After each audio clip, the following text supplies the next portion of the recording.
The third chapter, the general factions of the nation. Know that Allah made come true the disunion of this nation into 73 sects. As foretold by the Prophet sallallahu alaihi wasallam. Perhaps you wondered why, of so many sects, only 3 were repeatedly mentioned: the Khawarij, the Rawafid, and the Qadariyah. It is because those are the majority of the sects. Of 73 sects, 20 are Rawafid. They have in common that Imam Ali ibn Abi Talib should have been the caliph after the Prophet sallallahu alaihi wasallam, and then the rulership goes to his sons and stays in his family.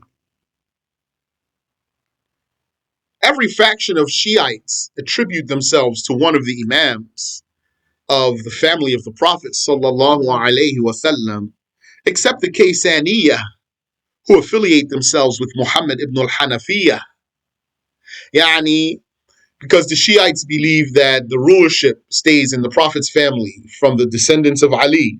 Mm-hmm. Then they said, as we'll see, that sometimes some Imam from Ahlul Bayt would appear and they would say, "He is the Mahdi."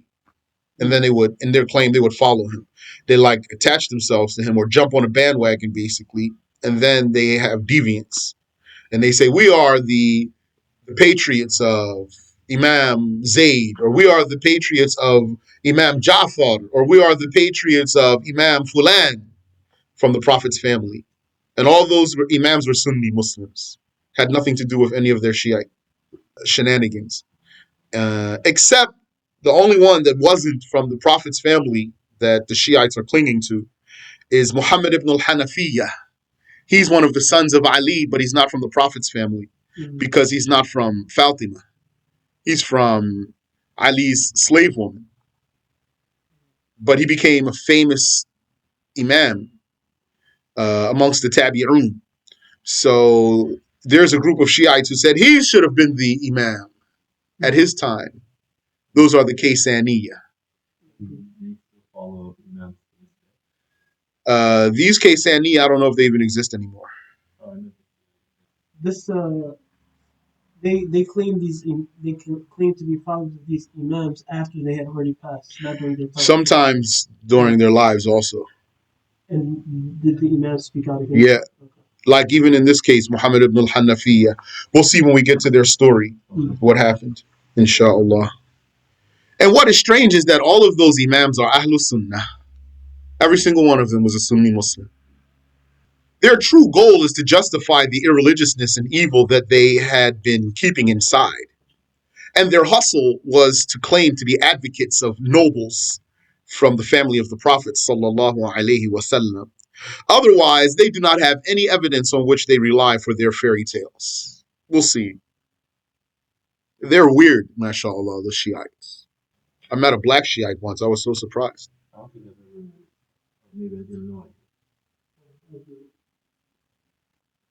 I didn't think black people would be Shiites. There's Shiites in Iran. They control Iran, yeah. Yeah. That's Iran is Shiite-controlled Islamic country. Okay. They also are very strong in southern Lebanon. Those are the ones always rumbling with the Jews. Shiites down there.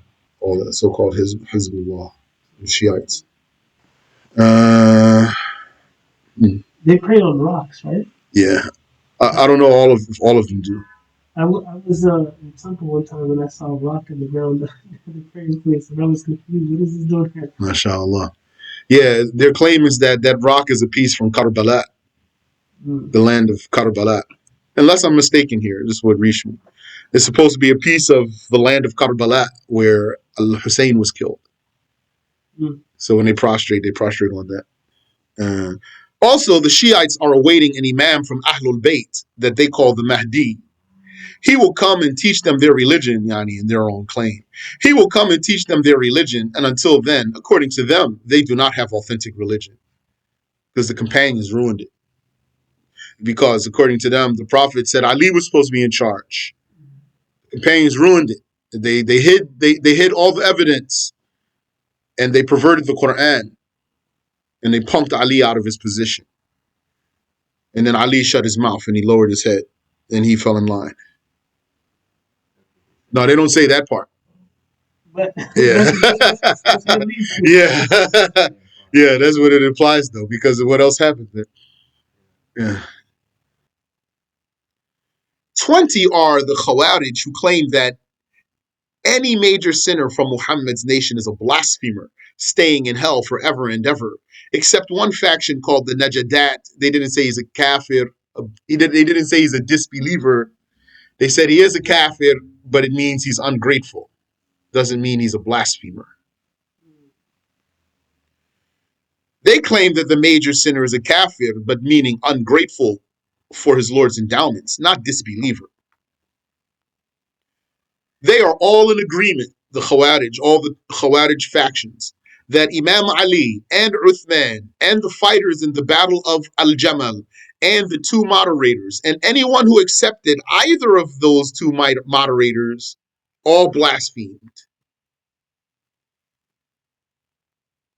And they permit or obligate rebellion against whom they consider an unjust ruler. Blasphemy is undoubtedly their case, since they deem the companions of the Messenger of God blasphemers. It is said that some of them did not reach the level of blasphemy. Some scholars said the Khawarij are kuffar. Some scholars said some Khawarij are not kuffar. That's what's in Sirat. If you recall in As-Sirat, around the section of excuses from blasphemy, and under the case of ta'wil and ijtihad, making a mistake, and then the Shaykh quotes Abu Zur'ah al-Iraqi, and Abu Zur'ah al-Iraqi says, our Shaykh al-Bulqini said, we have to say bila ta'wil, without ta'wil, to exclude the Khawarij from being kuffar. So what do they mean? They mean some of the Khawarij are not kuffar. We have to say some of them are kuffar because there's hadith about them being kuffar. 20 of them, 20 sects out of 73, are Mu'tazila. They all agree to the denial of the attributes of God. That's atheism. But not saying he doesn't exist, though. They don't say Allah doesn't exist, which would be an explicit atheism. We're going to see more about their atheism, inshallah. But they're atheists. They are atheists, just like, for example, Wahhabis are pagans.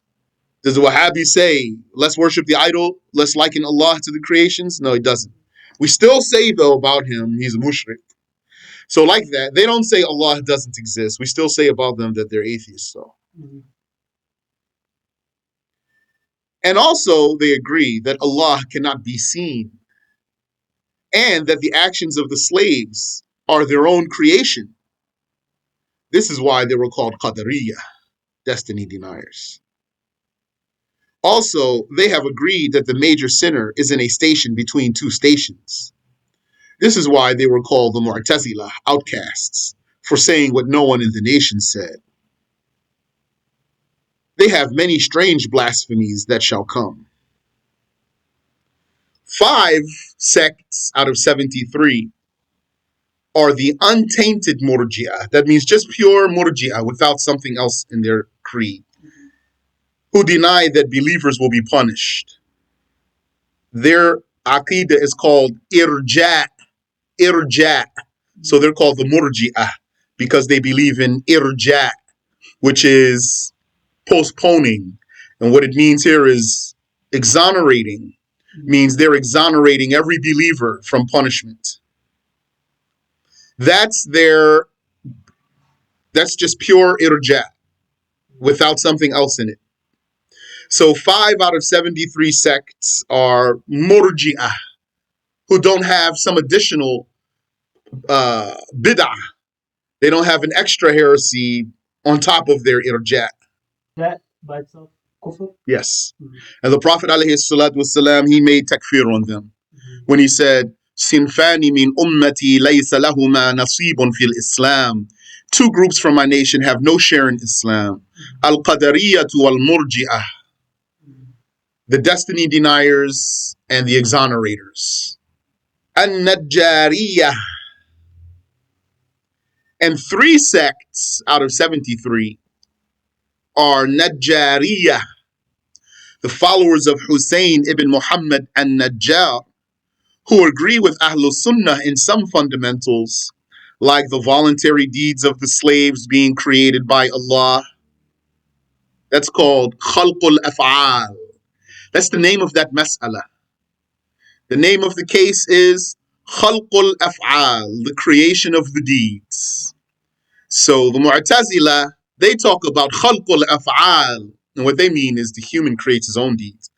And every voluntary actor, whether angel, human, or genie, or animal, or bug, every single one of them is the creator of its own voluntary deed, according to the Mu'tazila. So that's Khalqul Af'al. For us, when we talk about Khalqul Af'al, we're saying Allah is the creator of the deeds of the slaves entirely. So then you can just say the Najjariyah agree with Ahlul Sunnah in the case of Khalqul Af'al, in the case of the creation of the deeds. Here it's just spelled out a little bit more. So they agree with some fundamentals. They agree with Ahlul Sunnah in some fundamentals, like the voluntary deeds of the slaves being created by Allah, and the created ability to do a deed existing at the time of doing it, not before. That's the case of what? What's the name of that case? That's the case of istita'ah. Istita'ah, ability. Ahlul Sunnah says the ability for a creature, the creature's ability to do a deed exists when you do the deed. His real ability. That means his inward ability, his inward ability.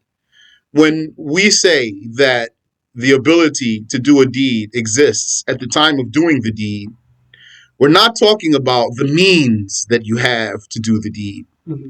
The means that you have to do the deed, they would have to exist before you do the deed so that you could do it. So you're not going to take a ride somewhere if you don't have a car, right? And you're not going to make wudu if you don't have water, for example, etc., etc. So the means to do a deed, they do have to exist before you do the deed. And those means might be called ability. That's valid. To call those means to do a deed, ability, the ability to do the deed, that's valid. But that's not the real ability to do the deed. That's the outward and apparent ability to do the deed, which really amounts to, it's the means to do the deed. In this case, we're talking about the inward power to do a deed, the real ability to do a deed. The belief of Ahlul Sunnah is that your ability to do a deed exists when you do it and not before and not after. It exists at the time of the deed simultaneously. So these Najjariyah, they agreed with Ahlul Sunnah in this case. In the case of Allah being the creator of the deeds of the slaves, in the case of created ability being at the time of doing the deed and not before the deed, and the will of God being over all things, and the issues pertaining to the threat of God. Yani, so they, in these cases, they were not with the Mu'tazila. These cases pertaining to destiny and God's wisdom and God's justice. They also agreed with the Mu'tazila in some of their fundamentals, like denying that God can be seen, denying his attributes like life and power, and saying that his speech is created. So what that amounts to is that they agreed with this atheistic portion of the Mu'tazila creed, which is denying the attributes of Allah. They didn't deny destiny, and it's like they're atheists who don't deny destiny. The Mu'tazila deemed them blasphemers for their opposition to them. Yani they deemed the Najjariyah blasphemers for the Najjari's opposition to them, to the Mu'tazila. And Ahlul Sunnah deemed the Najjaris as blasphemers for their agreement with the Mu'tazila in some cases. So then they are shunned from both sides, from the side of Ahlul Sunnah and from the side of the Mu'tazila. Another sect is the Bakriya. So that's one sect out of 73. The followers of Bakr ibn Ukhti Abdul Wahid ibn Zayd. He had unique strains that clearly demonstrate the crookedness of his mind, by which all groups deemed him a blasphemer.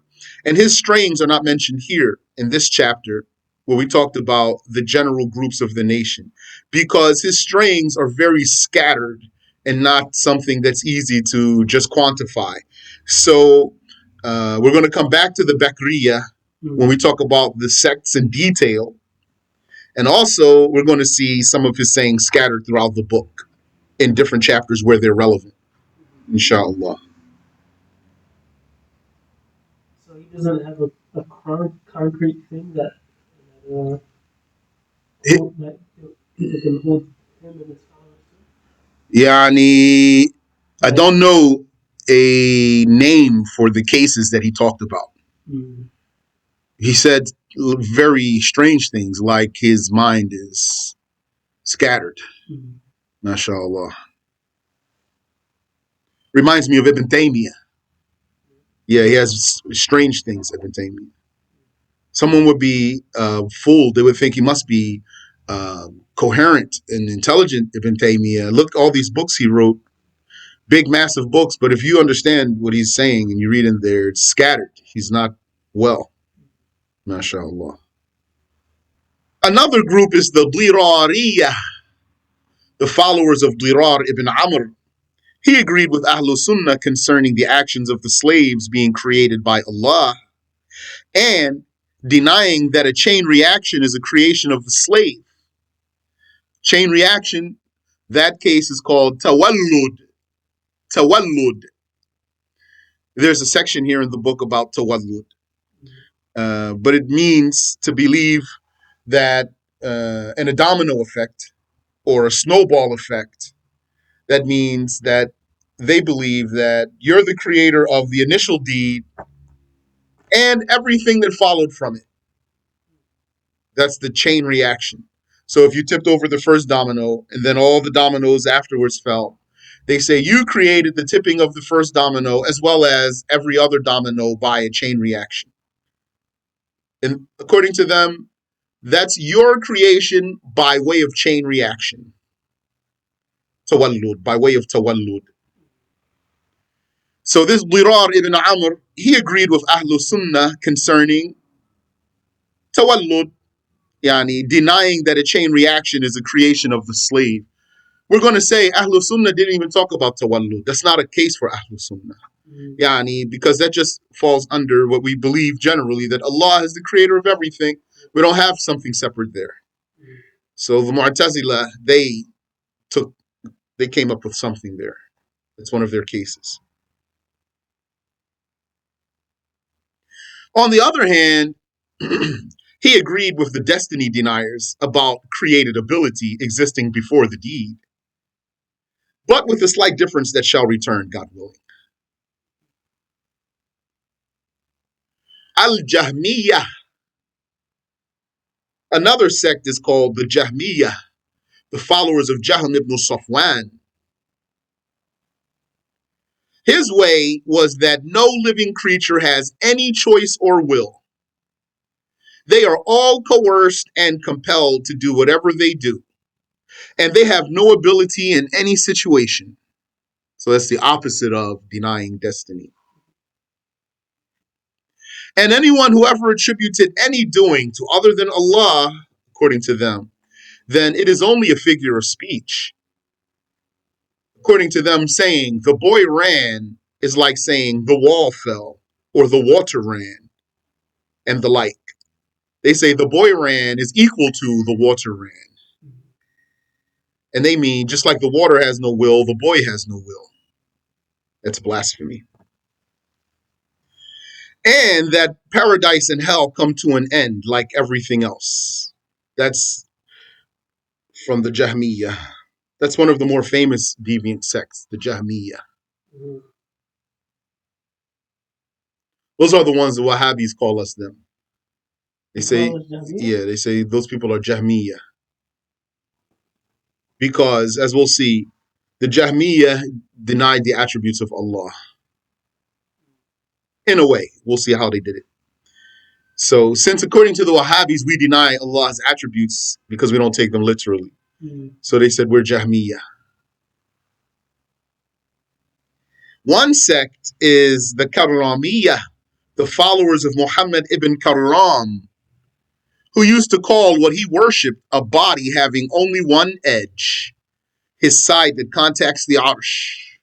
They said Allah is over the Arsh. He claimed that Allah does not have an edge from the other 5 directions. This mirrors the creed of the dualists. The dualists who believe that light and dark are eternal and neither have an edge, but where they meet each other. It's like they're saying light and dark, there's a middle where they meet, and then they have no edge beyond that. Those whom we have mentioned are a total of 72 deviant sects. The 73rd group is the saved sect, Ahlul Sunnah wal Jama'ah. Whether they follow the Shafi'i and Hanbali mujtahids called Ashabul Hadith, or the Hanafi mujtahids called Ashabul Ra'i, and all Sunni madhabs that differ in those offshoot branches of law that do not require disavowing or a charge of blasphemy. It is Allah Ta'ala who protects from any blasphemy and heresy.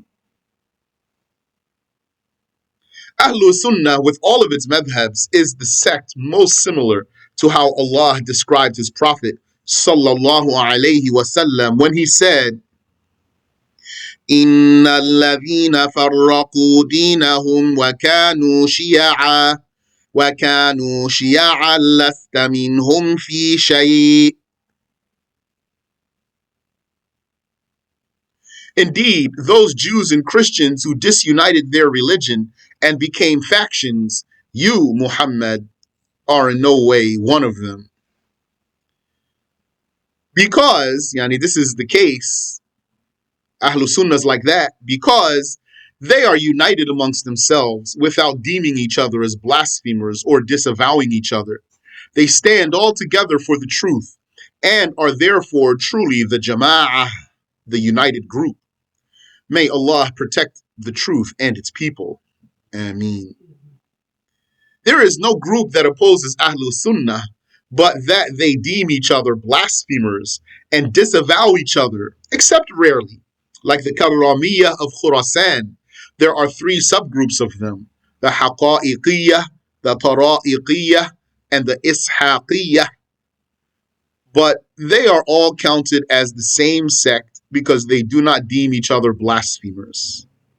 Likewise, the Najjariyah of Rai and its surroundings broke into more than 10 groups, like the Burghuthiyah and the Za'faraniyah and the Mustadrikah, but they are counted as one group. It even happened that 7 leaders of the Qadariyah had a summit, and they left deeming each other blasphemers. We have the story. Thus, all those groups are like the Jews and the Christians. وَقَالَتِ الْيَهُودُ لَيْسَتِ النَّصَارَى عَلَى شَيْءٍ وَقَالَتِ النَّصَارَى لَيْسَتِ الْيَهُودُ عَلَى شَيْءٍ. The Jews said the Christians' religion is nothing. And the Christians said the Jews' religion is nothing. وَهُمْ يَتْلُونَ الْكِتَابِ, though they all recite the book. This listing is a synopsis of what is in Al-Farqu Bayn Al-Firaq and At-Tabsir, and Allah knows best of what is correct. 1, the people of the prophetic way. I'm going to go through this quick here. You don't need me to read all of this. The Hanafis, the Malikis, the Shafi'is, the Hanbalis, that's fiqh. And the Ash'aris and the Maturidis, that's aqidah. The outlaws, those are the Khawarij. And then we have listing of their groups here. We're going to say all their groups anyway. The deserters, those are the Rawafil, the Shiites. Then we have listing of their groups here. The outcasts, those are the Mu'tazila. And we have listing of their groups. The remitters, that means the exonerators, that's the Murji'ah. Then we have listing of their groups. The Najjariyah, the Dirariyah, the Jahmiyah, the Bakriyah, and the Karramiyah. 73 groups. And then we have, after that here, just some general convictions that transcend these groups. And some of them are even not Islamic groups saying these, some of what we're going to say here. Mushabbiha, God comparers. Mu'attila, atheists. Those are Mu'tazila. Qadariyya, destiny deniers. Those are Mu'tazila. Hululiyya, so-called God bodies. Those are God comparers. Ahlul Wahda, pantheists who believe that God and the world are one and the same. Those are also God comparers. Batiniya, allegorists, and those in this book, those are a secret society. They're not even Muslims or claiming to be Muslim. They do only outwardly. We're going to see their story, inshallah ta'ala. The allegorists, though, those are people who play with the words and do some weird things. And hadith deniers and philosophers. Hadith deniers, that's Shiites. And that's Mu'tazila. Yes. Mu'tazila are hadith deniers. Yes, some of them, they try to get into the science of hadith and talk about mustalah, like Al-Jubba'i. He's just a big loser. Allah knows how much he even knew. He might have been like the first Al-Albani or something. MashaAllah. And then the falasifa, if anything, those are Mu'tazila. The philosophers, those are the ones who set the Mu'tazila really off. When the Mu'tazila got access to the books of the philosophers and they started reading in there, and they liked a lot of the stuff that was in there.